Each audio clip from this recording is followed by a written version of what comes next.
Oke. Ya. Kemarin tuh kan orang pulang ke Garut ya. Orang tuh bawain dodol buat antum gitu. Ada dodol. Gue belum bawain apa-apa sih, Cip, yang mana ini al. Santuy. Orang tuh milih makanan yang kira-kira khas Garut gitu. Terus saya gantungan nih. Gantungan coklat. Jangan dimakan ya. Ya, thank you Itu ya. buat kenangan. Terus ini mungkin bakal suka. Oh my god. Lollipop warna-warni pelangi. Oh my god. Kapan terakhir kali lihat yang gituan? Orang udah lama sih.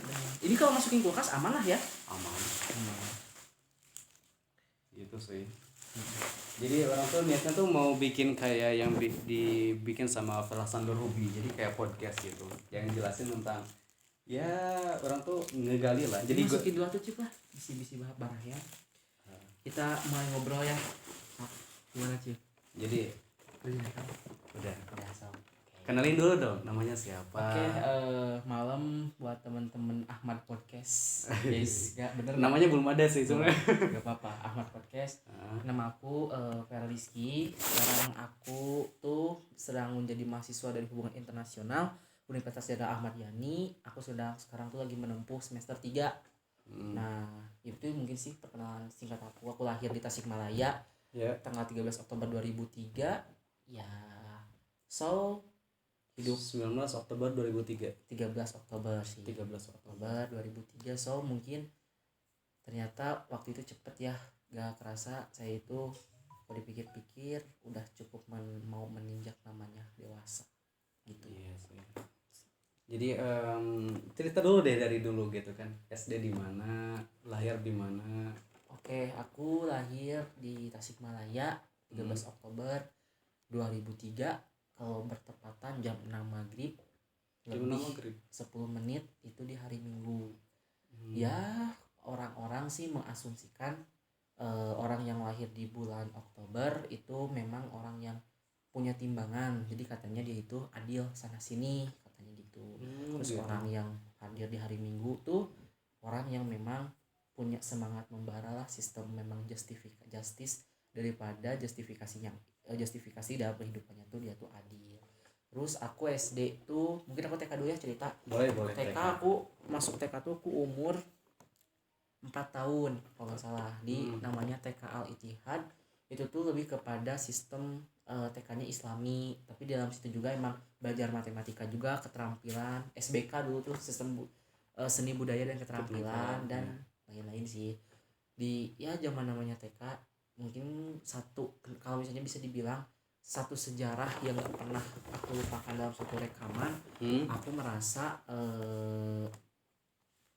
aku tuh dalam kehidupan TK itu sangat-sangat ini yang gak bisa dilupain karena awal pembentukan daripada karakter atau aku menjadi seorang ceria atau gimana itu dari TK. Jadi kayak gitu, makanya TK tuh satu alur ruang waktu yang nggak bisa aku lupain sampai sekarang, kayaknya nggak pernah aku lupain. Dan itu alasan kenapa sampai sekarang aku selalu kuat kesannya kayak gitu. Terus kedua aku SD di SD Cibeber. Mungkin teman-teman Ahmad Podcast itu ini ya kurang lebih berapa meter lah dekat daripada kosannya Ahmad gitu. Kayak gitu teman-teman. Jadi di SD itu mungkin bukan SD yang spesial, bukan SD yang bonafit yang punya kemajuan pesat daripada SD lain, tapi di SD ini tuh aku merasakan yang hangatnya namanya pertemanan, daya saing yang mungkin ada daya saing tapi ya masih merangkul satu sama lain teman-temannya, solid gitu. Terus di SD aku sendiri tuh pertama aku punya cerita waktu itu kelas 5 di kelas dulu tuh kelas 4 dulu. Kelas 4 tuh aku mendambakan ranking 3 besar karena dulu aku kalau ranking tuh mentok di 5 besar terus gitu. Nah di 3 besar ini tuh aku bisa dapat di pas kelas 4 aku dapat ranking kedua waktu itu. Nah daripada hal itu juga sih temen-temen aku juga kalau nggak salah waktu di kelas 5 tuh dapat nih amanah waktu itu tuh kalau nggak salah tuh Pemkot waktu itu dipimpin wali kotanya tuh Dr. Haji Acida gitu ya. Itu perempuan, dia itu bikin kayak sistem program pemerintah gitu namanya dokter kecil buat anak-anak SD. Nah itu kan masuknya susah ya, kita bersaing sama semua SD yang ada di Cimahi, bayangin gitu. SD Cimahi itu kan udah pada bagus, udah mungkin memperkenalkan lah bagaimana sistem organisir yang baik gitu. Tapi puji syukur SD Cibobrang itu maju dan aku menjadi yang dipilih perwakilan. Jadi waktu itu aku latihan ala-ala dokter gitu di puskesmas yang di Cibober itu yang dekat kelurahan. Aku latihan belajar P3K gimana kayak gitu, langsung dimajuin lah ke Pemkot Cimahi. Itu SD. Di situ aku udah kayak mendapatkan dihargain lah sama yang namanya wali kota, dan ada itu waktu itu bukti sertifikatnya dibuat langsung sama wali kota. Itu aku menjadi memang sistem dibanggain lah, dan saat itu juga hadiah spesial dari Allah sendiri gitu. Kalau nggak salah aku langsung dapat ranking 1 kalau nggak salah di kelas kayak gitu. Itu pun ada hadiah langsung dari pihak sekolah kayak gitu. Mungkin lanjut ke SMP aku di SMP 3 Cimahi. Sebenarnya nggak ada yang spesial dari cerita SMP sih sebenarnya. SMP mana tadi mau? SMP Negeri 3 Cimahi. Negeri 3 Cimahi yang agak jauh di sana juga. Yang di KPAD Sriwijaya sih lebih tepat gitu. Oke. Sebenarnya dari SMP aku tuh nggak ada yang nggak ada yang namanya spesial sih, atau nggak ada yang namanya ya mungkin apa ya namanya, nggak ada yang spesial. Tapi dari aku pribadi juga merasa sangat-sangat di SMP itu penuh pembelajaran sih, karena transisi, karena emang salahnya kurikulum dari SD aku itu tuh kurang terorganisir buat si anak-anaknya buat menghadapi lingkungan sosial. Karena SD aku tuh lebih nerapin ke emang ya sistem belajar aja, sistem belajar di kelas aja, nggak diajarin lingkungan sosial tuh kayak gimana. Jadi ketika aku di SMP 3 yang notabene itu sekolah yang ada di dekat militer gitu, terus anak-anaknya pun anak-anak yang bisa dibilang cukup tajir, cukup emang anak-anak yang hits gitu. Di situ aku merasa memang keteteran, di situ aku merasa normal, minder lah kasarnya, minder sama teman-teman gitu. Karena mereka tuh ya hits juga, jago berbicara, berorganisasi gitu, tapi kurangnya daripada mereka tuh mereka kurang menghormati perbedaan. Mereka tuh circle-circlean, dan kalau ada circle yang lemah itu pasti dibully pada SMP 3 tuh. Dan aku memang salah satu korbannya, karena kondisi waktu aku SMP tuh muka aku tuh benar-benar hancur. Maksudnya hancur bukan kecelakaannya, hancur karena breakout lah. Nah itu tuh menjadi memang sebuah pacuan alasan utama gitu, orang-orang ngebully aku, nggak menghargai aku, karena dari fisiknya pun nggak bagus gitu, apa yang mau dihargai, dan aku nggak punya daya jual. Tapi ketika SMP itu ada gak sih sahabat, teman dekat gitu yang suka ngobrol, ada gak sih? Itu sih ada, cuman kalau di SMP tuh lebih kayak apa ya namanya, teman dekatnya tuh itu aja gitu. Aku cuma punya teman dekat yang benar-benar setia tuh 3 orang. Namanya masing-masing? Ada Reino, ada Dirga, satu lagi tuh Adi Jaki. Dia yang bisa nerima aku apa adanya, tapi mereka nggak mungkin punya waktu terus sama aku karena mereka juga punya teman-teman circle-nya gitu. Cuma mereka yang memang mau nemenin aku. Memang saat kelas 9 pun aku kena satu kasus masalah lah di SMP, yang itu tuduhan yang gimana gitu aku pribadi. Tapi aku dituduh maling, aku dituduh ngambil curian makanan di apa namanya, di koperasi. Padahal itu kalau nggak salah uangnya itu ada, dan ibunya itu kalau nggak salah ambil apa enggak gitu, tapi aku dibilangnya mencuri. Tapi udahlah, itu aku memang dibenci mungkin satu angkatan, yuk dibenci ya, di ledek iya pasti. Aku nggak berani, namanya aku berpikir aku kuat dulu di SMP, aku keluar, aku bisa memulai lagi hidup yang lebih normal. Aku tuh waktu itu nggak punya harapan, kayak sempat aku putus asa, kayak aku nggak punya harapan untuk menjadi seseorang yang wah gitu lebih atau gimana. Aku nggak pernah berpikiran seperti itu. Nah aku datanglah ke sebuah SMA swasta, yang SMA swasta ini tuh SMA yang redup karena termakan oleh masa. Karena dulu SMA ini tuh jaya, kalau di Cimahi itu dia bisa terkenal, cuman sekarang redup gitu. Mungkin waktu aku masuk tuh waktu itu redup karena banyaknya kasus atau itu nggak. Itu SMA swasta, aku nggak merasakan namanya SMA negeri sama temen itu nggak. Teman-teman aku pada ke negeri, mereka masih pada hits pada umumnya. Nah aku masuk SMA negeri, di situ aku coba belajar untuk berbaur, untuk kayak bagaimana sih bersosialisasi yang benar. Di situ aku diterima oleh lingkungan gitu, dan aku belajar untuk mencintai diri aku sendiri. Entah mencintai itu baik memang aku menghargai diri aku sendiri, apa yang aku punya, dan aku harus merawat gitu apa yang merawat daripada diri aku tuh harus gimana. Terus waktu saat itu pun memang puji syukur Tuhan, breakout aku di situ perlahan sembuh lah di SMA itu. Tapi ada cerita juga, aku waktu itu nggak salah ditawarin lomba debat. Jadi sebelumnya aku teman-teman aku tuh adalah anak IPA dulunya. Anak IPA. Anak IPA tapi stigma IPA itu ternyata terpatahkan setelah aku mengikuti namanya lomba debat. Saat itu tuh ada lomba debat yang diselenggarakan oleh Kementerian Pendidikan, tapi seleksinya dari kota dulu naik ke provinsi baru ke nasional. Kayak gitu dulu tuh. Kemendikbud ya. Udah itu kelas berapa, Ra? Itu kelas 11. 11. Kelas 11 itu aku pede soalnya breakout aku udah cukup baik, maksudnya udah sembuh, aku pede dan aku coba berdebat. Saat itu aku, kalau teman-teman tahu, aku belajar kalau nggak salah sering ngeliat di TV One acara ILC, tahu nggak? ILC Ilyas Club ya kan? Ya, Indonesian Liars Club. Oh, Liars Club. Nah itu tuh aku di situ belajar cara berkomunikasi yang baik seperti gimana. Waktu itu debat dilatih. Nah guru aku tuh ada yang bilang, kamu punya potensial di lomba debat ini tuh. Saat itu ya aku percaya nggak percaya. Aku saat itu cuma mikirin belajar, tapi guru aku juga bilang ya kita mah belajar aja, gak usah cari menang. Yang penting mah waktu itu Pasundan mah gaya ikutan lomba debatnya. Bisa ngedelegasiin dari Pasundan juga udah bangga gitu kan sekolah. Saat itu aku lomba, aku kenal dengan SMA negeri.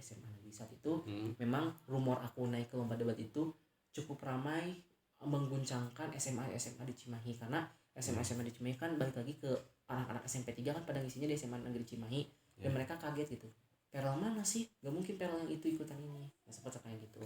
Debat saat itu aku ngelawan SMA swasta dulu, dan sesi debat itu aku menang. Nah itu tuh harus tiga kali menang baru aku bisa naik ke provinsi. Nah waktu itu tuh aku yang bikin aku terharu, dulu ada SMA paling terbaik di Cimahi, itu namanya SMA 2 Cimahi. Dia dapat penghargaan dari wali kota, apapun dia dapat gitu. Aku berjuang sebagai seorang yang newbie, baru pertama kali di lomba debat, sedangkan yang aku lawan itu mereka adalah orang-orang yang udah lomba debat ya udah 10 kali menang, 11 kali menang, kayak gitu-gitu ya udah inspiratif banget lah. Tapi satu ketika aku mengalahkan mereka gitu, stigma aku mengalahkan mereka, opini aku mematahkan mereka gitu, sehingga aku di situ menang lah di tingkat kota Cimahi. SMA Pasundan menang di tingkat kota Cimahi dan dinaikkan lah sebagai delegasi kota Cimahi itu ke provinsi Jawa Barat itu bersaing sama kota-kota yang lain. Nah bersaing sama kota-kota yang lain, terakhir aku ngelawan Bandung dan aku menang. Dan saat itu sangat-sangat bikin terharu lah. Waktu itu aku sampai dispensasi UTS aku susulan tuh. UTS aku tuh sampai susulan di tempat lomba. Jadi ketika lomba susulan itu pas di lomba nasional. Nah ceritanya aku tuh naik ke lomba nasional, lawan-lawan aku tuh dari provinsi Bali, provinsi DKI Jakarta dan lain-lain. Nah di sini tuh cerita yang aku udah nggak cari menang, karena aku udah merasa cukup lah dengan aku menang di provinsi dan membuat nama SMA aku waktu itu besar banget, sampai kalau nggak salah diliput sama Distrik Jabar waktu itu. Distrik Jabar kayak pejabat-pejabatnya Ridwan Kamil itu datang semua ke sekolah ngasih penghargaan piala kayak gitu ke aku. Sampai aku ada kalau misalnya bisa dilihat, aku ada HP Pipo itu masih banget nggak dipakai, itu hadiah daripada gubernur waktu itu. Ada fotonya? Nggak ada fotonya sih, cuman ada fisiknya di rumah, dan itu nggak pernah aku pakai soalnya HP Samsung ini masih berjalan. Kayak gitu. Terus aku pribadi juga lomba ke nasional, aku di situ lebih cari teman sih. Kayak aku di situ lomba kayak apa nih? debat di tingkat nasional. Dari situ aku dihargai lah, karena kamu delegasi provinsi nih, keren. Kamu dari provinsi mana? Kita cerita kebudayaan provinsi kita masing-masing, kita ngobrolin, di kamu sistem budayanya gini ya, kalau bahasa di sana tuh gini ya, kayak gitu. Sampai kita lomba di forum. Saat itu aku lomba di nasional itu kisaran 7 hari, dan aku tuh UTS di hotel waktu itu. UTS di hotel, guru kan waktu itu pakai selembarannya, belum ada online, matematika, fisika kayak gitu. Saat itu SMA ya? SMA waktu itu capek banget, aku pernah mau tepar. sebenarnya waktu itu ada satu hari yang aku udah nggak kuat, capek banget dan aku nggak akan menghadiri agenda lomba. Cuman ada semangat dari wali kelas aku untuk kamu maju satu lagi berjalan biar potensi kamu tuh dimaksimalkan, katanya gitu. Udah aku tetap maju. Saat itu aku satu tim sama delegasi dari Bali, yaitu tuh namanya perempuan, kadek apa gitu namanya, aku lupa karena udah lost contact juga. Orangnya ya cewek pada umumnya lah, tinggi putih Bali kayak gimana sih gitu ya. Terus kita lomba-lomba debat. Saat itu kita dikumpulin di aula, semua pada sholat isya dulu. Kita ditumpulin di aula yang segede gaban tuh. Aula segede bener di Kementerian Pendidikan. Datang waktu itu tuh Direktorat Jenderal Puspresnas Pendidikan Kementerian Pendidikan RI. Dia ngasih sambutan, ngasih kita selamat buat delegasi provinsi. Dan dari situ juga datang kok guru-guru aku, kepala sekolah, orang-orang dari Cimahi sama orang-orang daripada provinsi. Waktu itu diumumkan, aku abis sholat makan, dan aku nggak pernah kepikiran untuk menang karena aku merasa aku udah cukup gitu. Aku udah cukup mewakilkan sekolah aku sampai di provinsi itu, aku udah benar-benar cukup. Aku udah membuat bangga banyak orang. Tapi entah bagaimana Tuhan emang pilih gitu, memilih aku. Saat itu aku menjadi juara 1 di lomba debat Puspresnas, dan itu aku sempat masuk koran kalau nggak salah. Lomba debat Indonesia di yang sama Bali itu rekan berarti? Rekan, Pusat Prestasi Nasional. Jadi Jabar, Bali itu dipanggil gitu. Sebagai seorang tim kita menang, kita megang piala. Itu buat semuanya terharu. Nah, karena Pasundan yang waktu udah 4 tahun redup nggak punya prestasi apa-apa, sekarang tiba-tiba dikasih hadiah terindah lah, menang juara nasional. Dan itu terdengar sampai ke semua SMA yang ada di Jabar. Dan itu Pasundan sampai sering kedatangan tamu lah dari SMA 2, SMA 3 kayak nanyain kok bisa sih ngedidiknya bisa sampai menang kayak gini, gimana ceritanya. Karena SMA 2 yang paling terbagus di Cimahi pun kemarin ya dia belum pernah sampai lomba nasional tuh menang, katanya gitu. Kalau sampai Jabar nyampe SMA 2? Enggak sih, SMA 2 sih paling menang di tingkat kota aja. Kayak gitu. Makanya saat itu piala dapet, sertifikat dapet, waktu itu terus saat itu aku dapat tawaran untuk kamu mau nggak ikutan forum siswa SMA, SMK dan sederajatnya itu satu kota. Jadi forum satu Cimahi itu memang masih sama wali kota Cimahi Haji Ajay dulu tuh. Ajay, bukan Anjay ya teman-teman. Ajay. N-nya dihilangin ya teman-teman. Waktu itu forumnya buatan wali kota sendiri dan aku saat itu terpilih menjabat sebagai sekretaris 2 di forum tersebut. Aku di situ banyak belajar surat sebenarnya. Surat menyurat, aku banyak belajar. Kalau misalnya itu diharainnya sama siapa sih? Sama pihak Pemkotnya.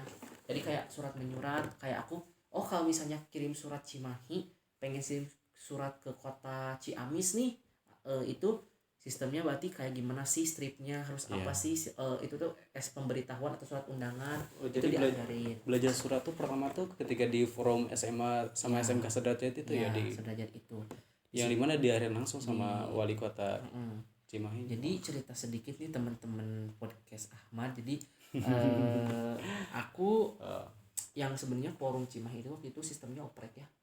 Jadi banyak yang memang memperebutkan kursi untuk bisa di organisasi itu, karena itu organisasi naungan langsung dari Pemkot. Tapi sekarang kayaknya udah nggak ada, soalnya kan Pak Ajay juga udah selesai dan sudah tidak ada urusan lagi. Itu tuh SMA kelas berapa sih?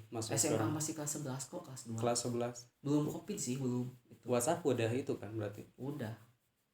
Nah kayak gitu aku waktu itu menjabat sebagai sekretaris 2 dan itu bikin ada itu sampai ada SK-nya sih, dan itu bikin memang sekolah sampai menunjuk aku waktu itu menjadi PLT dari wakil ketua OSIS. Jadi sebelumnya teman-teman podcast, aku tuh di OSIS itu jabatannya dulu sama sekretaris juga.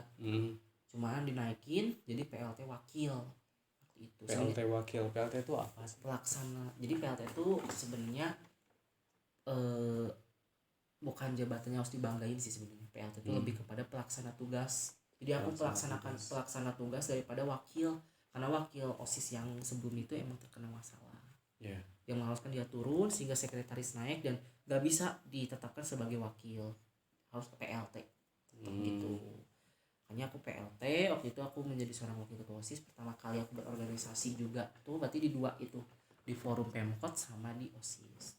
Kalau berdinamika di dua organisasi ini tuh berbeda sih tensinya. Kalau di tingkat kota mungkin lebih signifikan, lebih menyerupai. Kalau di OSIS ya masih sebatas ya administrasinya masih kayak belum rampung lah gitu. Tapi aku menormalisasikan bagaimana cara aku memimpin kayak gitu. Terus di situ aku memang mulai menjadi seorang sosok yang diemaskan oleh sekolah, menjadi sosok memang dutanya sekolah lah. Kayaknya ini tuh aku tutornya sekolah, inspiratif nih dari sekolah. Udah menjabat di dua organisasi, prestasi maju, nah kayak gitu. Terjadilah COVID. Mati semua tuh organisasi. COVID kerasanya kapan? Kelas 2 SMA? Kelas 2 SMA. Ya, Pas sama. semester 2. Semester 2, iya. Semester 2 kejadian itu aku sempat bulan apa nih? Masih ingat gak? Maret kalau nggak salah. Kalau di Cimahi waktu itu udah Februari. Aku itu yang nggak percaya Ahmad Podcast yang namanya COVID itu benar-benar mematikan. Yang biasanya Cimahi rame itu mati semua gitu. Dan aku di rumah ya hanya sebatas nonton YouTube horor kayak gitu lagi. Tapi kan sekolah pun bertanya-tanya ya kayak gimana sih nanti kemajuan sekolah kayak gitu. Dan aku pun menjadi beban moral gitu, kayak aku kan sebagai contoh di sekolah dan sebagai orang yang kasarnya selalu diidolakan lah oleh anak-anak SMA gitu. Pasti kalau ada anak kelas 10 tuh pasti mengidolakan, pasti nanyain Kang Vera kemana ya, pasti digituin gitu. Makanya itu dia jadi beban moral. Nah apa sih yang bisa aku kasih ke sekolah? Nah waktu itu ada waktu itu awal-awal ada event-event tingkat online. Pertama tuh setingkat provinsi distrik Jabar bikin kalau nggak salah video challenge. Nah video challenge di sini tuh aku bikin kayak cerita edukasi gitu.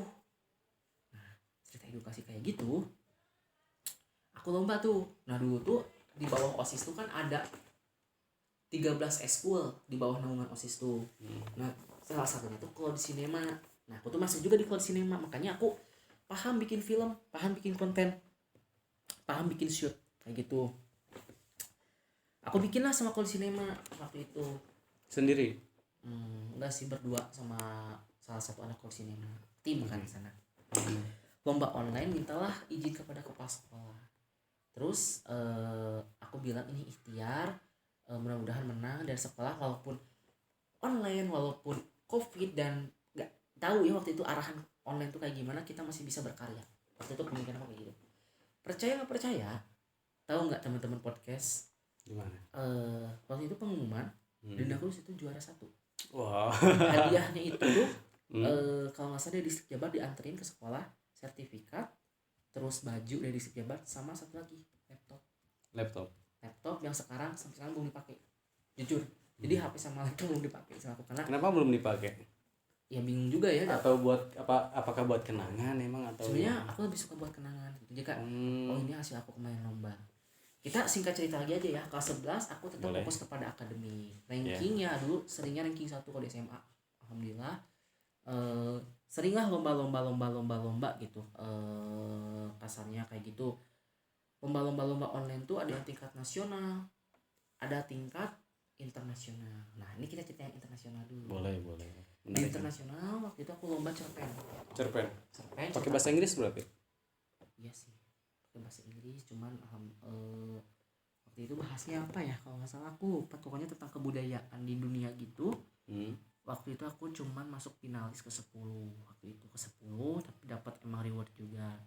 Terus sedikit cerita juga, teman-teman, dulu prestasi aku kuliah, aku ada 21 selama aku di SMA. 21 apa namanya? 20 buat yang sekarang berarti kuliah. Ya. Bukan teman-teman ralat ya. Maksudnya bukan prestasi kuliah sih, lebih ke SMA. Ya. Ada 21 sama 21 tuh. Jadi bukti-bukti apa sertifikat kayak misalnya ada H2C waktu itu kalau nggak salah, ini dari Provinsi Jawa Barat tuh, pemerintah daerah Provinsi Jawa Barat kayak gitu. Terus apa ya, itu 21 aku ngumpulin sertifikat di saat online dan itu naik ke kelas 12. Kelas 12 udah mau ujian sekolah. Aku selalu dibangga-banggakan oleh guru karena selalu mengharumkan banget nama Pasundan. Jadi ketika aku online tuh, ketika Covid itu membawa berkah, aku semakin berkembang. Jadi aku lomba di nasional aja sering menang gitu. Karena online ini. Ya, jadi sering menang gitu. Nah, di internasional kemarin menang, alhamdulillahirabbil alamin. Terus aku pribadi juga memutuskan waktu itu magang pertama kali di MUN 6.00. Itu SMA, masih SMA. Sebenarnya itu masa transisi. Jadi US aku tuh udah selesai, tapi aku belum masa pelepasan sekolah gitu. Nah, ceritanya gabut gini ya, udah beres sekolah, udah gak ada aktivitas, masa iya mau nongkrong aja. Covid masih waktu itu, tapi alhamdulillah teman-teman Ahmad Podcast waktu itu Covidnya lebih membaik lah, kasarnya udah kayak enakeun lah gitu, kayak udah rame lagi gitu, kayak gitu Ahmad Podcast. Sebenarnya teman-teman waktu itu tuh aku nggak tahu MUN itu apa, nggak tahu, cuman mentor dari Koalisi Mema tuh ada yang cerita MUN tuh simulasi sidang PBB katanya gitu. Tapi kan aku bingung, kalau simulasi sidang PBB kan itu kayak ala-ala debat gitu. Tapi kenapa hal yang aku lihat di poster itu lebih ke arah si mengelolanya gitu, kan bingung nih, ini apa sih gitu, saya nggak mengerti. Ternyata itu adalah program magang, namanya tuh Kampus Ambassador Staff tetap MUN 6.00 International Model United Nation PBB, lebih tepatnya Australia. Aku iseng ikut dong, aku tertantang dan aku waktu itu ngebet banget. Teman-teman sekalian itu yang ngedaftar satu dunia kurang lebih seingat aku datanya 147,650.000 orang yang daftar. 147,650.000 orang yang daftar. Iya. Jadi kebayang ya. Banyak itu satu dunia. Mereka butuh kursi berapa? 120. 120. Wow. Keterima nggak kita? Alhamdulillah. Keterima nggak kita? Kayak gitu awalnya mikir. Tapi puji Tuhan lagi waktu itu aku keterima. Masuklah surat. Ternyata suratnya di sana di Kementerian Kesekretariatan RI waktu itu. Makin lama turun ke sekolahnya ya, dari RI turun dulu nanti ke dirjennya, nanti dari dirjen turun ke provinsi turun ke kota, baru ke sekolah. Lama kan. Aku menerima surat, Pak, waktu itu aku terima magang. Kagetlah pihak sekolah. Kenapa? Dia anak bisa magang tuh gimana ceritanya? Loh kok bisa kepilih gitu? Sedangkan kan magang yang kita tahu kan harus orang kuliah, harus orang yang punya pengalaman dulu. Ini kok bisa? Aku percaya di situ adanya sistem langit. Aku percaya karena orang-orang yang keterima kemarin waktu itu magang di MUN itu orang-orang yang udah kerja, orang-orang yang udah kerja tapi dia mau mengembangkan karirnya. Jadi mereka kalau misalnya mereka udah di PBB kan, mereka naik lagi karirnya di perusahaan, udah mengharumkan nama perusahaan. Sedangkan aku keterima saat itu aku menjadi staf admin sih. Kerjanya sih kalau mungkin aku di divisi yang paling gampang sebenarnya. Ya staf admin yang cuma menginformasiin, jadi LO, ya bantu-bantu ngecek daripada paper. Itu aja tugas aku mah. Magang aku sebagai 3 bulan, dibayar waktu itu. Online Waktu itu gak tahu berapa dolar, cuman kalau secara dirupiahin 1 bulan tuh 3.500.000. Waktu itu aku selama 3 bulan waktu itu dapatlah sertifikat, medali, uang juga alhamdulillah 3.500.000 kali 3 bulan lumayan tuh alhamdulillah. Waktu itu aku jadi tabungan. Pihak sekolah masih nggak percaya dan itu sempat jadi bahan wawancara kalau nggak salah. Bahan wawancaranya, kenapa sih kamu bisa keterima di sini? Apa sih tipsnya? Terus aku ya ngobrol-ngobrol aja gitu kayak. Wawancara sama siapa nih pihak sekolah? Waktu itu tuh ada perkumpulan satu forum sekolah satu Jawa Barat. Mereka ngajuin, jadi kayak aku seminar aja gitu sebenarnya. Terus aku ngobrol, ya aku keterima, ya aku ngikutin postesnya, aku ngikutin psikotesnya gini. Dapet tuh sudah magang, aku masuk kuliah pengennya Unpad ceritanya HI. Cuman satu lain halnya aku nggak keterima yang itu tuh poin sih, lebih aku kan kurang 10 poin lagi di Unpad tuh. di Unpad, jadi ya ya udah aja gitu ya. Kalau Viral daftar SBM kayak gitu guys. Daftar sih, daftar kurang 10 poin, jadi aku tuh waktu itu 710, sedangkan HI Unpad itu 720. Oke. Sempet sama Unpad tuh ditawarin, kamu tuh bagus, kamu mau nggak dipindahin ke maksudnya jurusan FISIP yang lain, maksudnya ilmu komunikasi atau ilmu pemerintah, tapi aku nggak mau, aku pengen HI. Adalah teman mama itu di FISIP, yaitu di wakil dekan 1, dia bilang HI Unjen itu bagus, aku masuk ke situ, tapi aku masuknya jalur prestasi waktu itu. Oke. Harganya kan nggak salah tuh 14 juta 16 juta tuh lupa deh. 14. Nah aku tuh cuman bayar 10 juta waktu itu karena jalur prestasi. Nah aku daripada hal itu juga mengambilkan memang sertifikat-sertifikatnya, sertifikat prestasi aku lampirin, ini sertifikatnya. Jadi aku masukin jalur beasiswa waktu itu kayak gitu. Nah keterima, alhamdulillah. Waktu itu perjalanan singkat, aku sosjur, peka FISIP, dan peka universitas. Mungkin ini bakal jadi obrolan kita yang cukup bikin sedih sih. Karena ada cerita yang sedihnya bukan sedih sih, sebenarnya sedih gembira gitu, sedih terharu. Jadi singkat cerita, aku di kampus, aku sudah punya pembekalan yang cukup. Aku menjadi seorang yang interaktif, adiktif juga, sama efektif. 3 itu waktu itu aku terapin. Aku mendapatkan banyak teman, aku mendapatkan banyak orang-orang yang care, aku mendapatkan sesuatu yang mungkin kayaknya aku belum pernah dapatkan. Nah ceritanya kalau di sosjur sih biasa aja, perkenalan HI kayak gimana. Di FISIP juga biasa aja sih. Nah dulu tuh di Unip ada waktu itu pemaparan kebutuhan rektor. Waktu itu bagian rektor mempersilahkan siapa mahasiswa baru yang mau bertanya. Ini tuh sebagai ajang, berarti mahasiswa ini tuh kritis kalau dia bisa sampai nanya ke rektor. Namanya itu aku pun pengen nanya. Nah waktu itu tuh yang nanya tuh cewek dulu, tapi pertanyaan cewek ini tuh katanya normatif. Jadi dia itu bisa dijawab sama wareknya lah, kasarnya sama warek 3 itu dijawab, rektor nggak usah jawab. Seketika aku bertanya, memang mekanisme sistem kepemimpinan rektor seperti apa, dan Pak Rektor ini akan membawa daripada akreditasi fakultas itu mau gimana. Itu membuat saat itu seluruh struktural rektorat itu kaget. Kenapa anak 21 ini pertanyaannya bisa sebobot itu. Dan itu biasanya pertanyaan yang biasa diajukan oleh presiden mahasiswa kepada rektorat. Setelah itu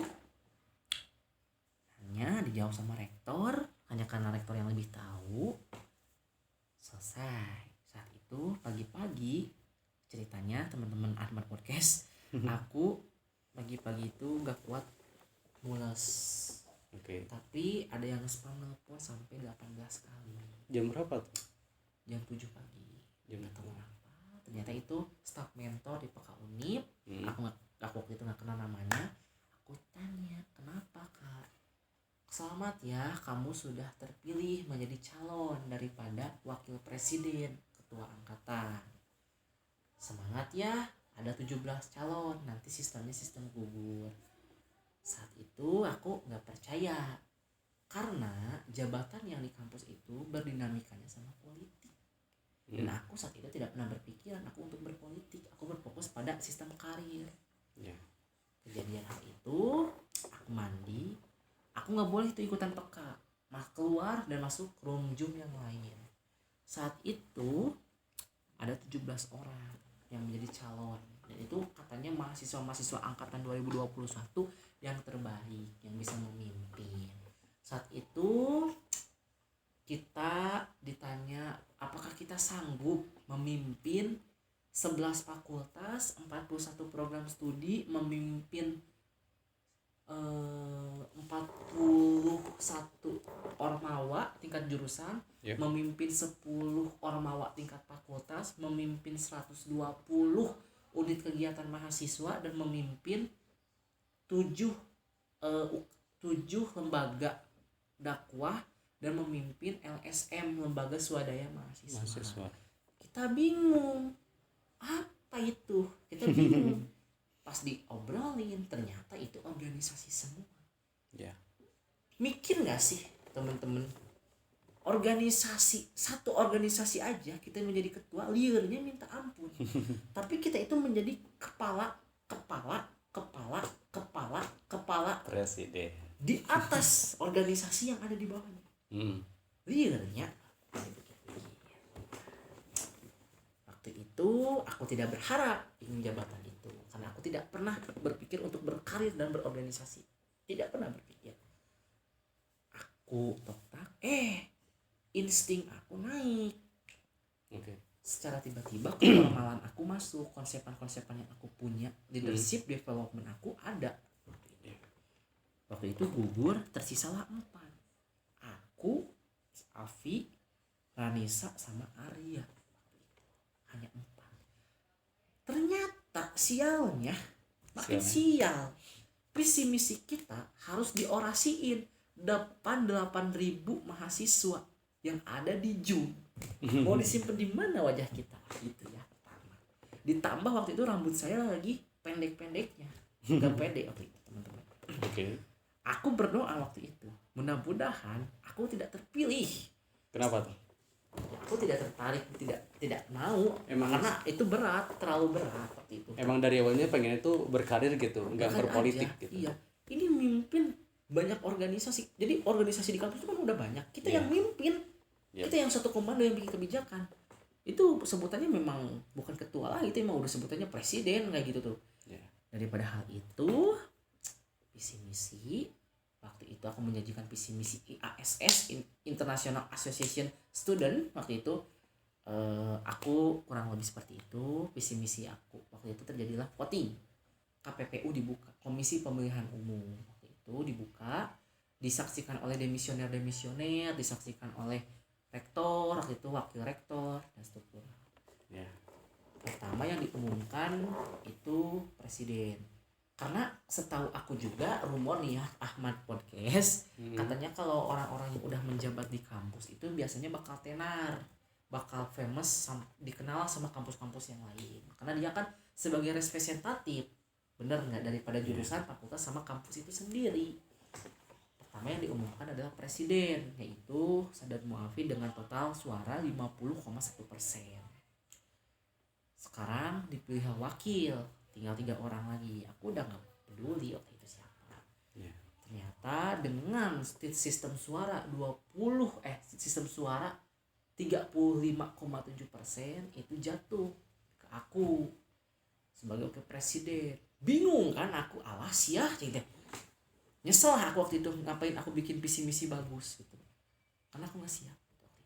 Bingung, di tengah kebingungan itu aku harus gimana, karena itu di bawahnya akan ada gubernur, akan ada wali kota, dan akan ada badan-badan lainnya.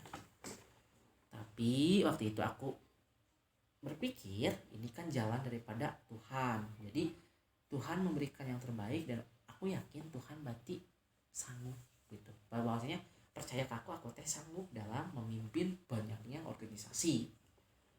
Dari situ memang terasa seketika aku menjadi seorang yang hits lah. Karena orang-orang yang dulu ngebully aku pun sekarang jadi kasarnya menghormati aku banget. Dan respect lah ya. Respect banget lah, kayak Vera gila sampai bisa kayak gitu, prestasi dia punya. Dan alhamdulillah secara singkat wajah aku pun benar-benar full bersih lah. Kayak sekarang benar-benar jadi ini emang hadiah terindah lah, kayak gitu. Terus bingung aku dengan presiden berbicara gimana nih sebelum adanya gubernur, sebelum adanya wali kota. Karena pasti Unip dulu yang emang strukturalnya terbentuk. Menteri aja kita waktu itu cuma punya 2, Arya sama Ranisa doang. Ya kita bikin proker waktu itu, secepat itu kita malah kita tuh ketemuan nongkrong, nggak nongkrong, kita malah ngomongin proker, kita bikin.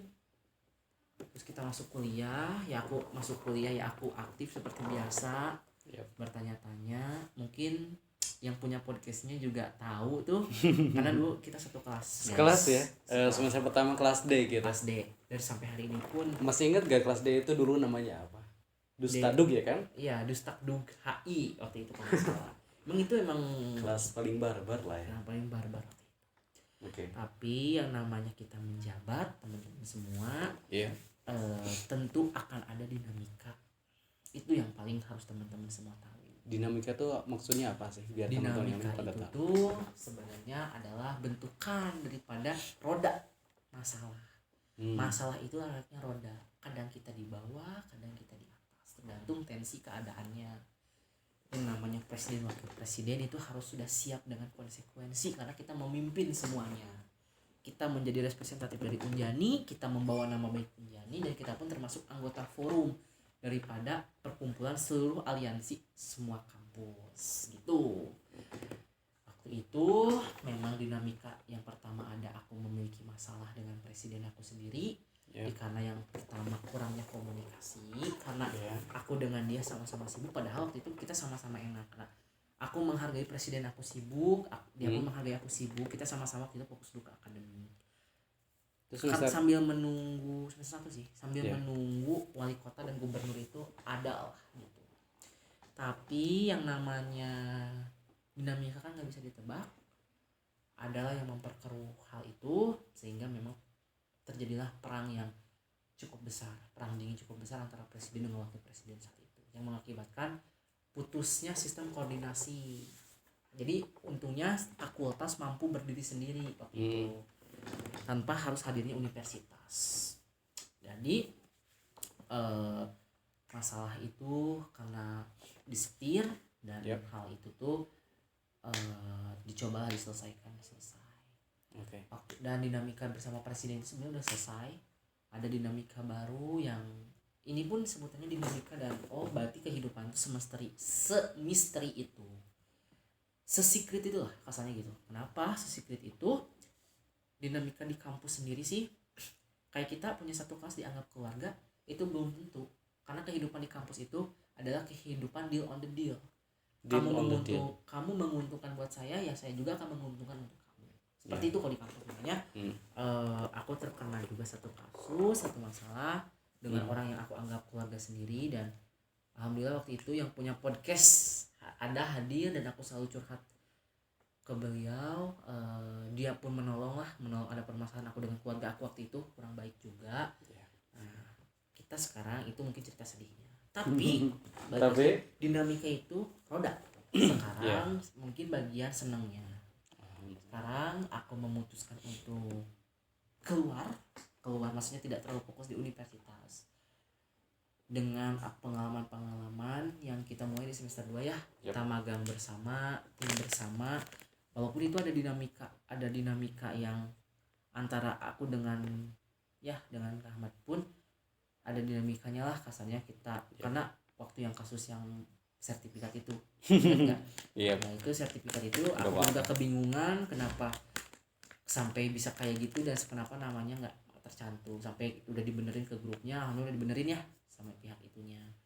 Terus juga magang-magang juga kita bersama-sama ya, yang dari Kominfo segala macam. Cuman memang sertifikatnya belum keluar sih, itu doang sih. Teman-teman biasa lama kalau pemerintah kerjanya nggak tahu ngapain tuh.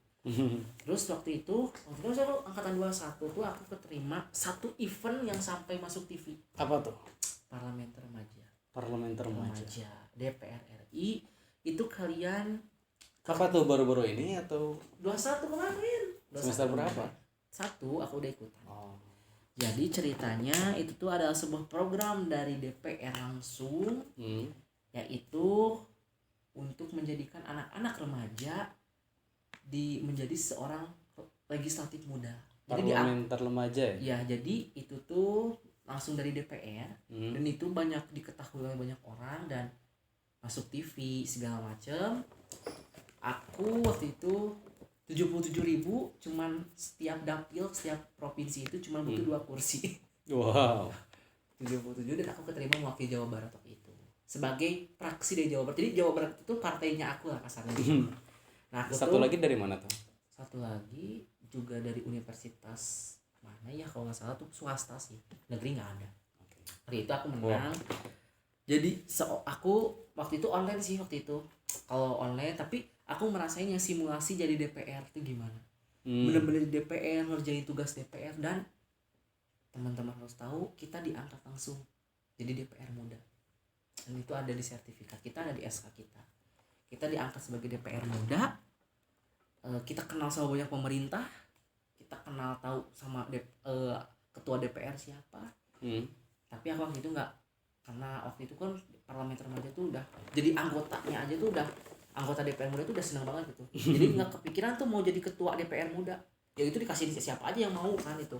Kalau parlemen remaja ada Instagramnya nggak sih? Ada parlemen remaja Instagramnya. Sekarang lagi buka yang 2022. Jadi aku kasih mau ikutan lagi gak? Ya enggak sih, capek. Capek banget sih itu. Okay. Udah cukup sekali. Nah, yang penting dapat sertifikat sama SK-nya juga. SK-nya udah, berarti kita pernah diakui sebagai DPR muda. Dan pengalaman juga udah kerasa.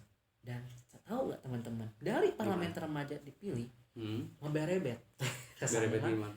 Tiba-tiba ada tawaran untuk aku ngejabat di organisasi internasional, ASEAN China Volunteer Thailand, G20, ASEAN Youth Leader China Summit, terus ada di kesehatan parlementer kesehatan. Baru-baru sekarang aku di IPU, itu tuh Intermediate Parliamentary Union. Jadi itu tuh adalah, kalau PBB kan eksekutif. Nah ini tuh legislatifnya IPU tuh. Kalau kalian harus tahu. Jadi IPU tuh legislatifnya, dan aku sebagai anggota muda di situ keterima. Anggota muda, dan aku juga menjabat di Foreign Policy sebagai staf muda juga. Nah itu organisasi internasional, kita beralih ke organisasi yang sekarang baru-baru aku menjabat. Pertama ada Green Generation, itu aku sebagai leader terpilih. Jadi maksudnya masih leader terpilih, belum disertijabkan. Terus aku di Scholars, itu pun sebagai ketua umum. Di Indonesia Millennial Connect itu sebagai head of manager. Di Literaku ID itu sebagai head of manager HRD. Itu kena sial sih. Saya milih manajer apa ya waktu itu tuh, manager growth and development. Itu biasanya kerjanya di bidang ambassador, tapi saya dipindahin ke HRD. Gimana itu rasanya jadi HRD tuh? Penasaran juga saya sebenarnya. Pusing itu, soalnya masukin data orang, itu pusing sih. Tapi nggak apa-apa. Di Literaku ID aku di Persatuan Mahasiswa di tingkat pusat. Persatuan Mahasiswa itu ada tingkat provinsi, Cimahi sama pusat, sebagai Direktur Jenderal Ekonomi Kreatif Kementerian Keuangan. Terus aku juga di Gerakan Mengajar Desa Kota Kabupaten Cimahi dan Wikara, itu sebagai Chief of Education Development. Wow, amazing. Terus di RYTI Forum aku sebagai ketua pengurus. Terus juga di ini kalau nggak salah Grand Leader Indonesian Summit, itu yang ini sebenarnya teman-teman kalau pengen ikutan, aku promosi dari sekarang ya. Kalian keikutan acara itu, kalian bisa langsung ngobrol sama wali kota, gubernur, dan menteri-menteri yang ada di Indonesia. Itu aku jujur, karena ini adalah acara dari presiden langsung. Acara apa nih tadi itu namanya? Green Leader Indonesia. Green Leader Indonesia. Kalian bisa lihat sistem cara daftarnya dan sistem apa ya, Twibbonnya itu ada di IG aku. Kayak gitu teman-teman. Nah, nanti lanjut aja. Nah aku di situ pengennya menjabatnya sebagai chief lagi, cuman diperebutkan jabatan chief itu, jadi yang minimal jadi staff juga nggak apa-apa lah.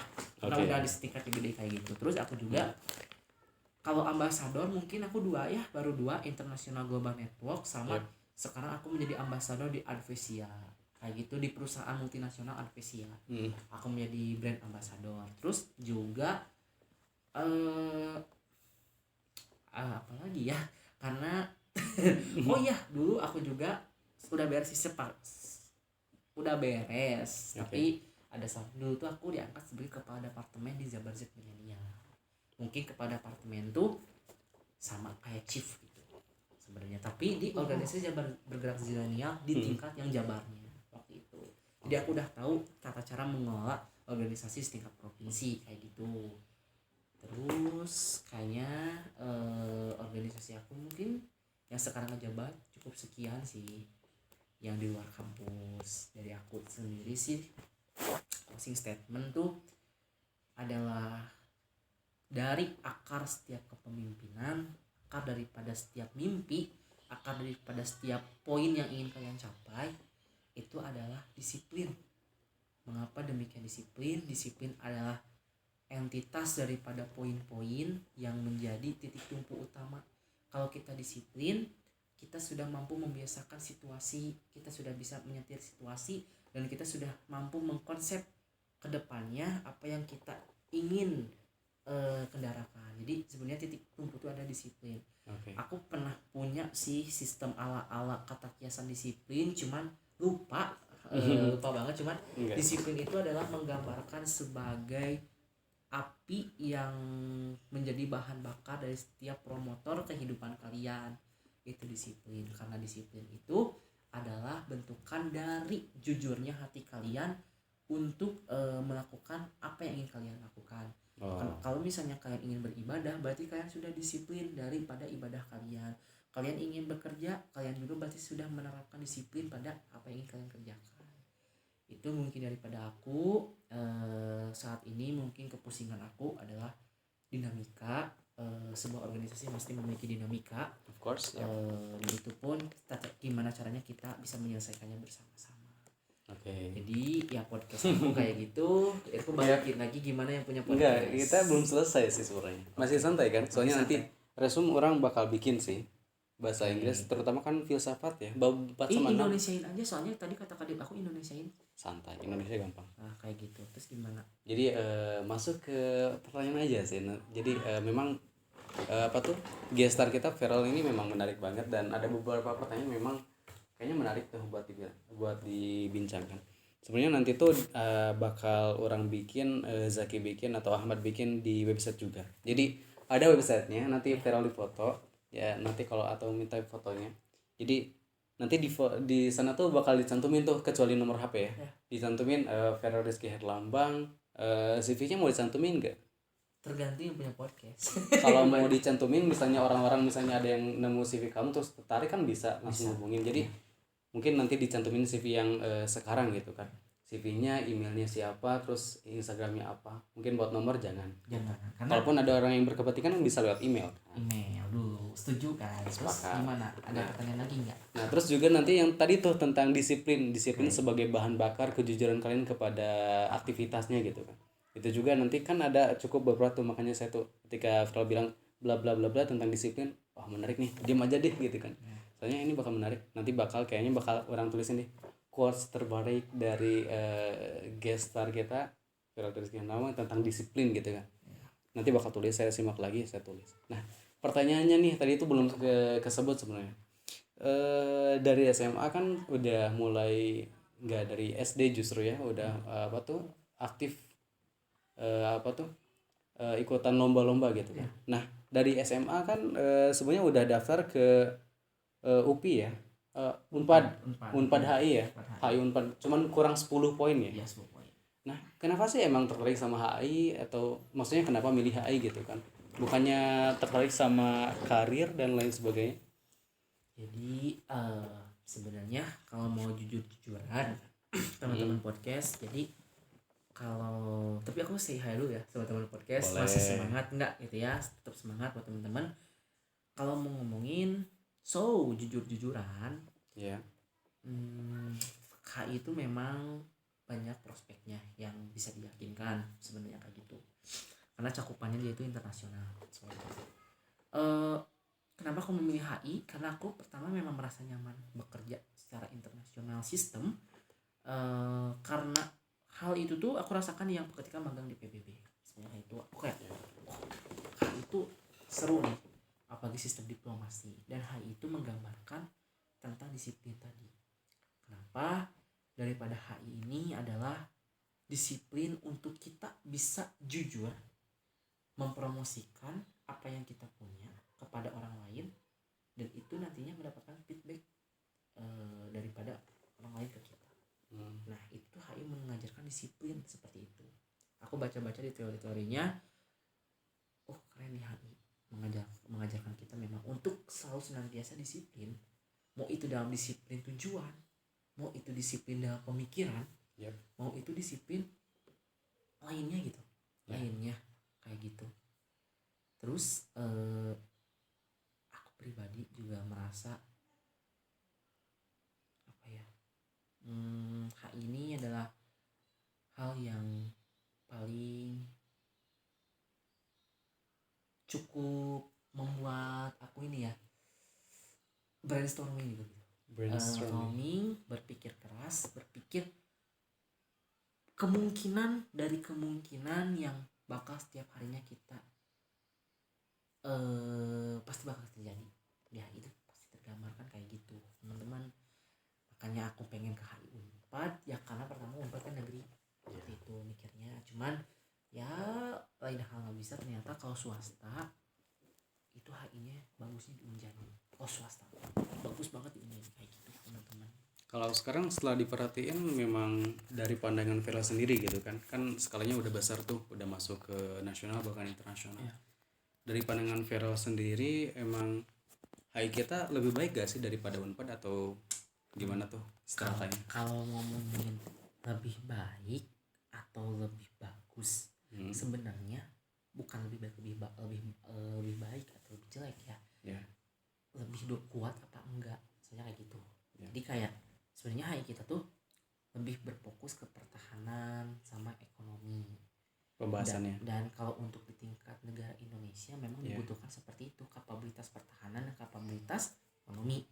Nah itu di negara kita dibutuhinnya kayak gitu. Jadi kalau di Indonesia tuh unggul, tapi kalau misalnya di luar negeri ya itu belum tentu, karena universitas-universitas luar negeri kan bisa berfokus pada teori yang lain, dan universitas swasta yang lain selain Unjani juga berfokus pada teori-teori yang lain kayak gitu. Kalau tapi secara Indonesia aku bisa berani jamin kita tuh lebih kuat gitu. Kalau dari Unpad sendiri gimana? Unpad sendiri Unpad sendiri sih normatif HI-nya, lebih emang ya HI seperti ini ya udah gitu. Kalau Unpad kayak gitu. Oh iya, memang kalau dari pandangan orang sendiri kayaknya memang di Indonesia sebagian besar bukan di Unjani aja sih yang berfokus pada keamanan sama ekonomi, kayaknya se-Indonesia gitu kan.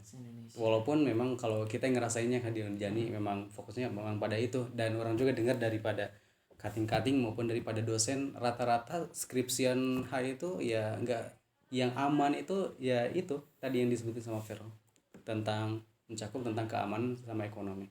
Kemudian sebelumnya pernah nggak sih Rel? Maksudnya kamu tuh tertarik sama jurusan lain selain HI ataupun ada rekomendasi daripada mama atau papa? Ada gak sih? Dulu tuh pengennya hukum. Hukum? Masih FISIP berarti? Masih enggak, hukum udah beda sih, fakultas beda.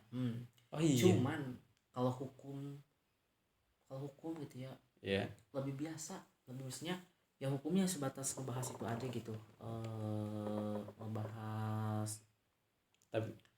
ngebahas itu aja. Makanya dari aku pribadi juga kalau hukum kan biasa, nah di HI itu ada hukum internasionalnya, jadi kalau HI udah mau cakep juga, terus bisa disambung-sambungin gitu. Kalau hukum kan ya kita namanya pasti mereka mau pelajari hukum Indonesia. Hukum Indonesia tuh kalau nggak salah template-nya itu dari hukum Eropa, jadi yang nggak terlalu luas cakupannya kalau Eropa tuh. Jadi aku ya tertarik di HI aja gitu.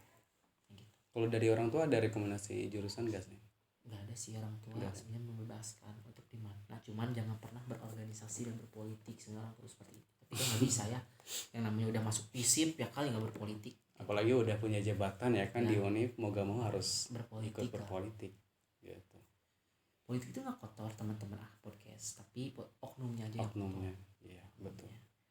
Quotes by Sultan Hasanuddin. Oh itu quotesnya Kang Sultan, Kang Sultan. Quality itu nggak kotor, yang kotor adalah oknumnya. Kemudian sampai sekarang nih gitu kan, sekarang kan mau masuk semester 3 nih. Kedepannya mau terus aktif organisasi atau mungkin ada yang bakal dikurangin atau emang udah aja kayaknya emang enjoy di organisasi? Semester 3 semester 4 dicoba selaraskan dulu ya organisasi dengan akademik. Mudah-mudahan bisa selaras. Amin. Mudah-mudahan ya Allah, amin ya rabbal alamin. Tapi nanti setelah beres kan ini pasti organisasinya semuanya rampung di semester 4. Semuanya beres semester 4. Ya udah di semester 5 nanti fokus ke akademik aja. Soalnya kan organisasi udah banyak tuh ngejabat, ya udah gitu. Cukup sekian lah. Kita udah jangan terlalu capek juga. Cukup lebih calm down lah, akademik aja kayak gitu. Gitu sih kalau dari aku. Next question. Ini pertanyaan yang menarik sih. Kalau Vera sendiri, kalau disuruh milih 3 kriteria, 3 genre dalam kehidupan gitu kan, hal apa aja sih yang bikin Vera tertarik gitu? Politik, hubungan sama orang lain, organisasi, atau mungkin emang suka dengan ilmu pengetahuan? Kalau berbicara sebuah ilmu pengetahuan, itu kan sebuah wawasan demokrasi ya. Pengetahuan tuh yang memang harus selaras antara kita sebagai yang mencari dan sebagai yang dicarinya. Ya. Kayak gitu. Cuman aku lebih tertarik ke mana sih? Sebenarnya aku lebih tertarik sebuah ilmu pengetahuan. Karena kalau kita selaku oknum, kita selaku orang yang mencari, kita terikat dengan ruang dan waktu, dan itu ruang waktu itu tuh tidak bisa memberdayakan apa yang menjadi sebuah kreativitas daripada situasi gitu. Nah, kalau ilmu itu dia terlepas daripada ruang dan waktu. Dia itu general. Dia itu ada situasi ini dia bisa masuk. Makanya aku lebih tertarik daripada ilmu, karena percaya kalau kita punya ilmu, mau organisasi, mau kita jadi seorang manusia, apapun ini semua kegarap oleh ilmu. Jadi kayak gitu. Ilmu. Oke. Memang lebih tertariknya tuh sebenarnya sama ilmu pengetahuan ya. Iya. Dan cara Feral dapat ilmu pengetahuan paling suka tuh gimana? Contohnya tuh paling suka dapat ilmu pengetahuan tuh ada orang yang suka dapat ilmunya tuh lewat baca buku, atau ada yang lewat dengerin orang bicara, atau ada yang juga langsung udah saya mah praktek aja, nanti belajar ketika praktek gitu kan. Kalau aku pribadi sih teman-teman podcast, aku lebih suka ngobrol sharing sama orang. Karena kenapa? Biasanya itu tuh improve langsung dari kitanya, jadi nyambung, saling nyambung, koneksi itu saling nyambung kayak gitu teman-teman. Nah, kalau misalnya kita baca buku, kita harus menanamkan sifat tidak percaya dulu kepada apa yang kita baca. Karena hal itu kita nggak tahu yang ditulis oleh si penulis ini tuh adakah tanda tujuan-tujuan tertentu apa enggak. Jadi jatuhnya bukan sharing, jatuhnya terkadang ilmu dari buku ini tuh mengubah mindset kita. Nah, masih kalau jauhnya lebih baik itu justru bersyukur ya. Tapi kalau jauhnya kita merubah pola pikir kita yang tadinya baik menjadi ngaco, itu kan bahaya gitu. Makanya aku lebih suka memang ngobrol sama orang, tukar pendapat sama orang, karena itu jauh lebih sehat menurut aku kayak gitu. Ya, kayak gitu kalau dari aku. Oh iya. Kemudian kalau Feral sendiri ketika ada tugas ngerjain sesuatu, atau ada proker, ada tupoksinya lah gitu kan, sebagai contoh sebagai chief, sebagai leader, sebagai ketua pengurus dan lain sebagainya. Ketika ngerjainnya tuh memang lebih suka kerjain sendiri dulu, atau memang lebih suka kerja langsung aja sama tim prok nih, kita kerjain bareng gitu. Oke, teman-teman podcast, bakal aku ceritain cerita singkat aja ya. Jadi kalau aku tuh punya sistem sendiri yang aku terapkan di sini. Kalau persoalan dalam sebuah organisasi, persoalan dalam sebuah konsep, itu tidak boleh melibatkan banyak orang, tidak boleh melibatkan orang-orang itu kesusahan. Kalau apabila memang ada orang-orang kesusahan dalam konsepan, itu patut dipertanyakan organisasinya kenapa, ketuanya kenapa, kayak gitu. Jadi ketika ada tugas proker, itu adalah konsep daripada ketua. Ketua itu adalah yang memimpin gitu. Nah, hasilnya bagaimana? Konsepan itu tuh nanti kita langsung flooring ke anggota, biarlah anggota nanti yang mau menambahkan sendiri. Enaknya ini ditambahin atau enggak dievaluasi. Jadi jangan sampai yang memulai let's start our journey-nya tuh anggota gitu. Itu harus leader. Karena gimana ya?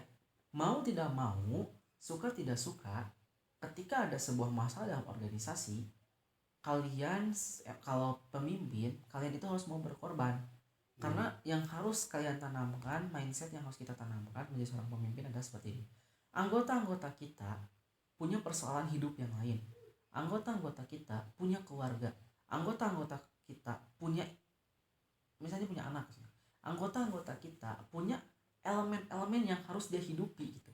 Anggota-anggota kita punya sistem rasa yang harus dia tanggung jawabkan.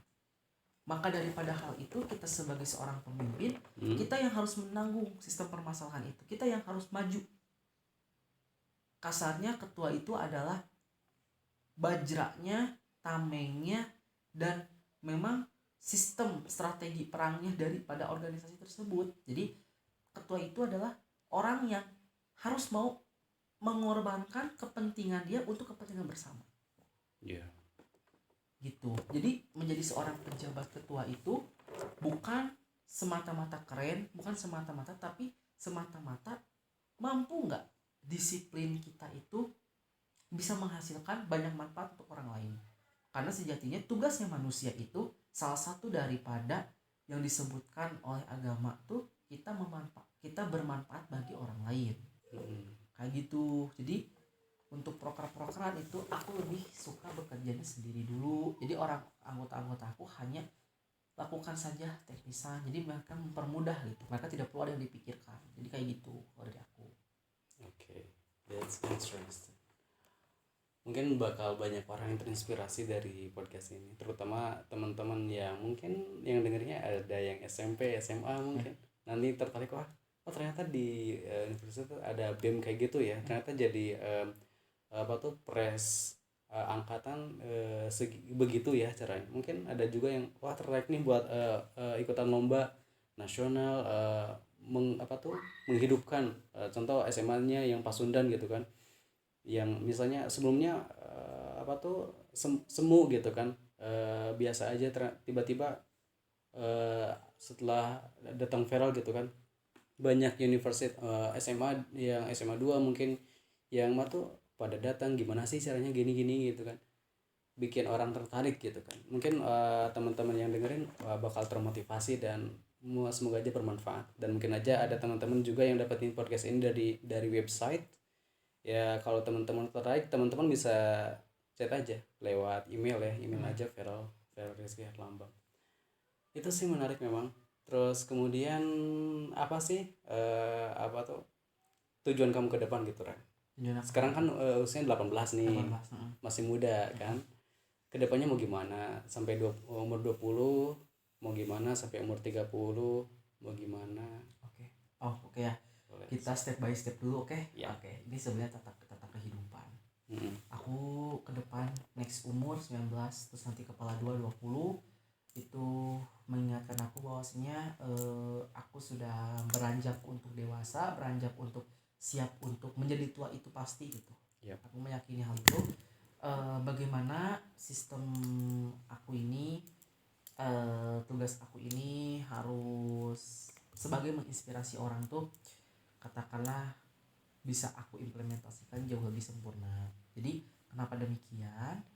Hal yang mungkin aku pahami dan aku sadari daripada sekarang, yep. Aku pengen di 1920 tuh sebenarnya bisa kayak mengabdi banyak orang. Jadi aku tuh sebenarnya pengen cari kayak gini ya. Jadi jujurnya aku pengen kayak kerja di instansi pemerintahan yang tugasnya bikin sebuah konsepan gini-gini tuh mengabdi buat banyak orang. Kayak gitu, aku pengennya kayak gitu.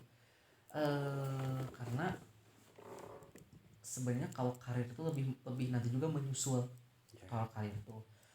Nah mungkin di umur 23 aku udah harus bisa mandiri, jalanin hidup aku sebenarnya sendiri.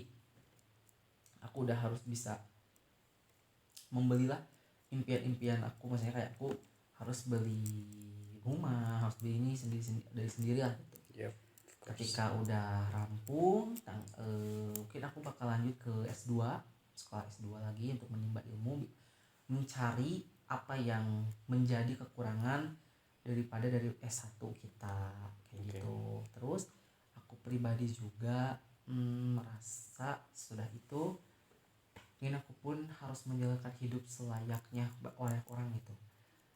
Pertama sih aku pengen ada harapan ngeliat teman-teman aku, rekan-rekan aku, terus kayak keluarga aku tuh memiliki keluarga kecil lah semuanya gitu, memiliki support mereka masing-masing. Di situ aku sangat akan ikut bahagia gitu. Oh berarti aku sebagai rekan kalian, sebagai teman kalian, sebagai saudara kalian, aku sudah mengantarkan kalian pada gerbang kehidupan yang kalian sendiri tuh punya gitu, punya ceritanya sendiri.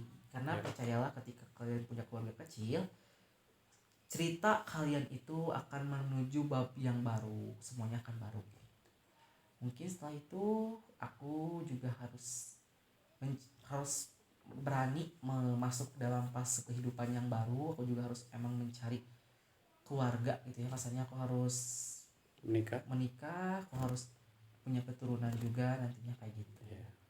Terus juga setelah berjalan nanti 30 tahun itu aku harus udah siap-siap ancang-ancang kayak punya kayak ladang-ladang yang lain lah gitu, material yang lain, bisnis atau apa gitu. Aku sudah punya kayak gitu.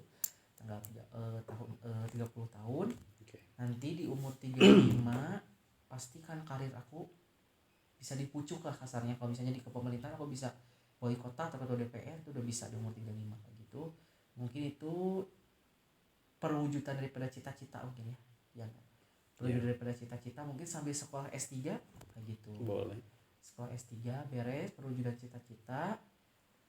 Terus mungkin keturunan aku juga makin besar, makin gede. Umur aku misalnya tibalah di umur aku 60 atau 59 udah tua.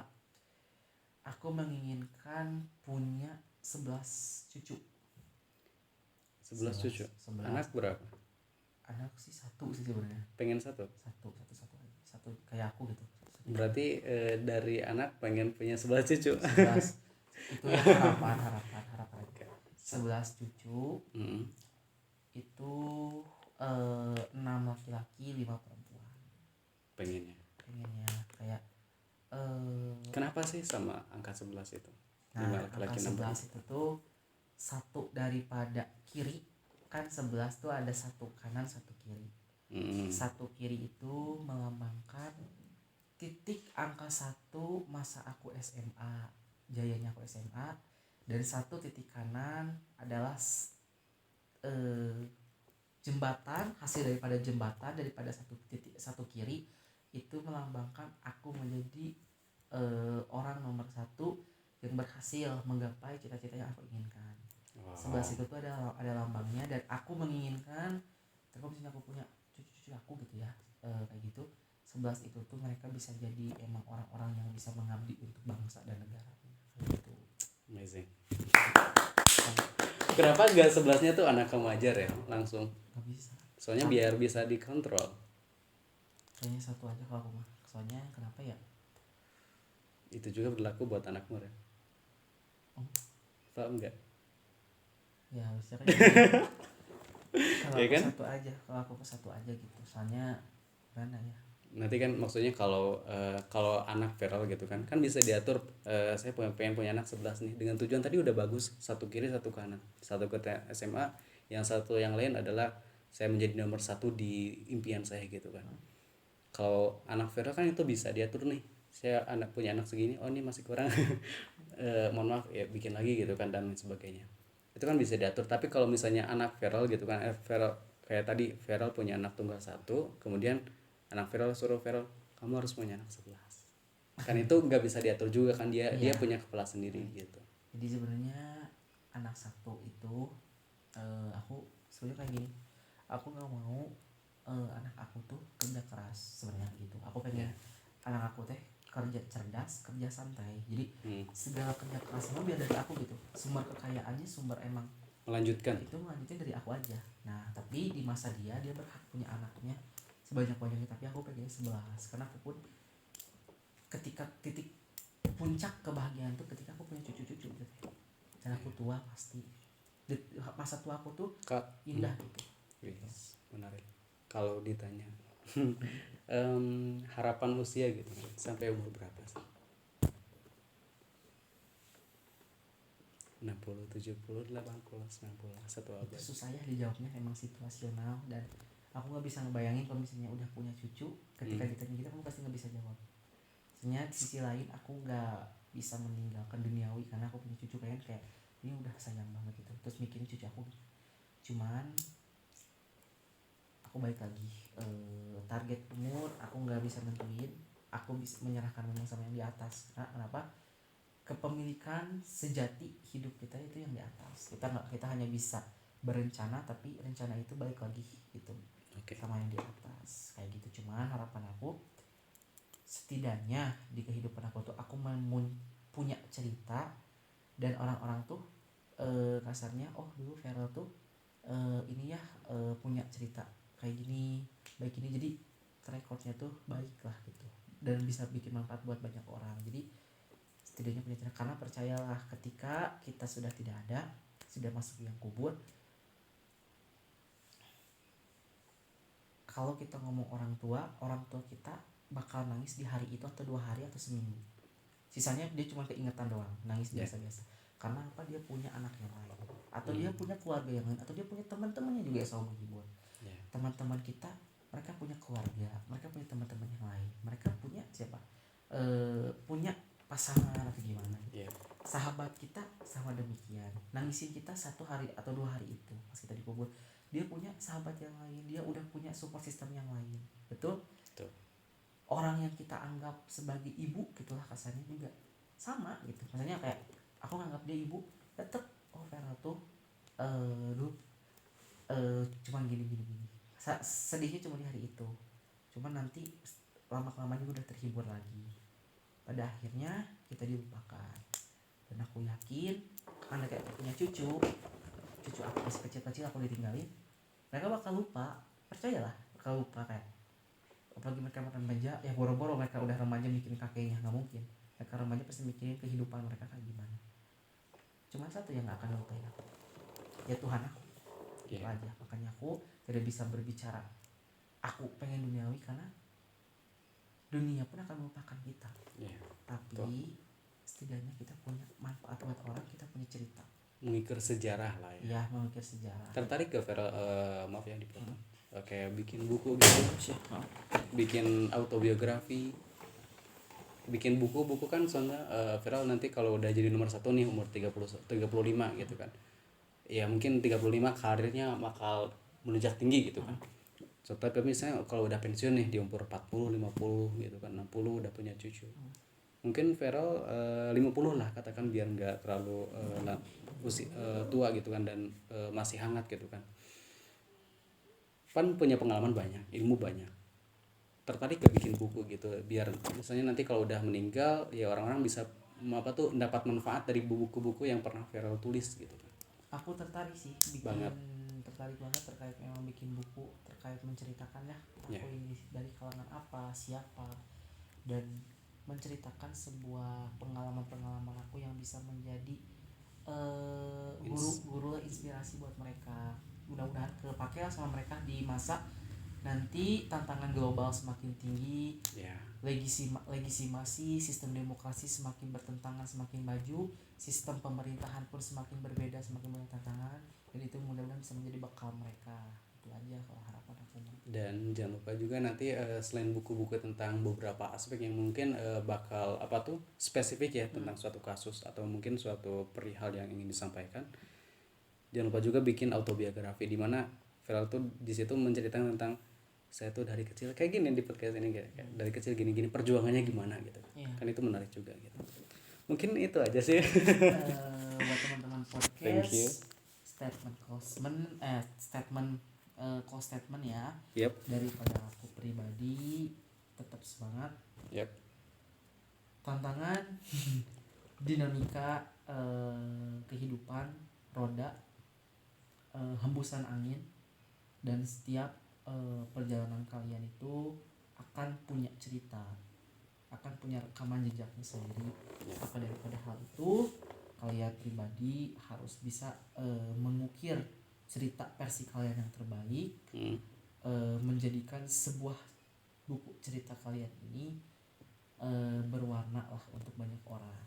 Mungkin daripada aku, closing statement daripada aku cukup segitu. Oke, terima kasih Feral. It's such an honor to talking to you and making podcast with you. Teman-teman yang tertarik sama Feral boleh email Feral gitu kan. Nanti saya sampaikan emailnya di website maupun di podcast. Kalau di podcast enggak sih. Di podcast bisa gabung aja, community kita bakal base-nya tuh berfokus di website sebenarnya. Saya juga nanti bakal bikin kayak member gitu di website. Stay tune. Thank you Feral sekali lagi. Alhamdulillah, kita tutup dengan bacaan kifaratul majelis. Subhanakallahumma bihamdika asyhadu an la ilaha illa anta astaghfiruka wa atubu ilaik. Thank you everyone. Makasih buat kamu yang udah dengar. Assalamualaikum warahmatullahi wabarakatuh. Thank you Vero.